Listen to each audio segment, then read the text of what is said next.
নিপুণ আক্তারের হাতটা যদি আমাদের সাথে আসে আমরা আরো শক্তিশালী হব। অবশ্যই আমি চাচ্ছি পুরো প্যানেল সহ তিনি চলে আসুক।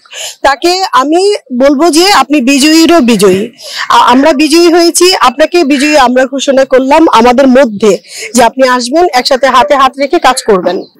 সামনের দায়িত্ব নিয়ে কি ধরনের পরিকল্পনা আগাচ্ছেন, কি ধরনের? আমরা ইলেকশনের দিন দেখেছি আমাদের শ্রদ্ধেয় আমিন খান সাহেব বলেছে যে এই সমিতি থেকে এমন কিছু আশা করা উচিত না যেটা আমাদের পক্ষে সম্ভব না। এখন যারা শিল্পীদ্বয় ভোটার তারা যদি আশা করেন যে আমার বাড়িতে একটা একতলা বিল্ডিং আছে এটাকে শিল্পী সমিতি 6 তলা করে দিবে, এটা তো পসিবল না। বা যদি কেউ মনে করেন এফডিসি থেকে তার বাসা পর্যন্ত একটা ফ্লাইওভার হবে, এগুলো পসিবল না।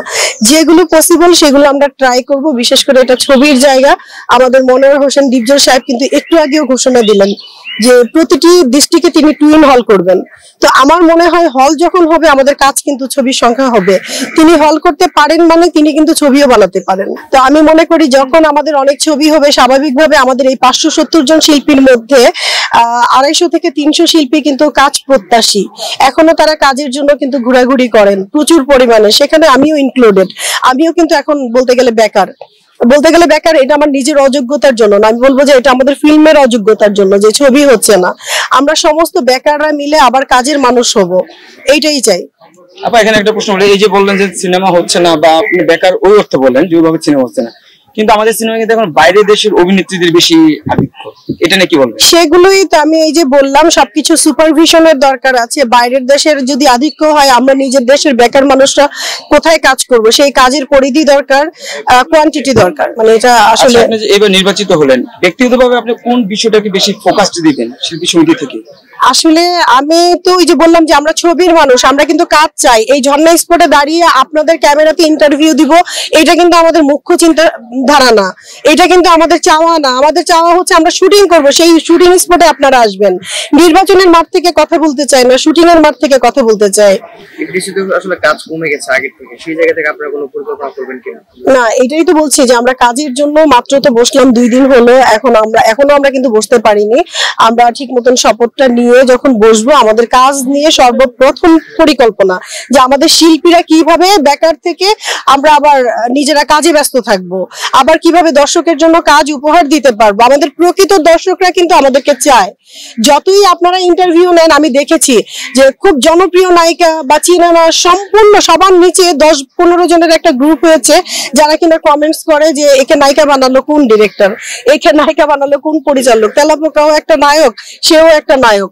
হ্যাঁ, তেলাপোকাও একটা প্রাণী, সেও একটা নায়িকা বা নায়ক। এই ধরনের 10-15 জন কমেন্টস করে।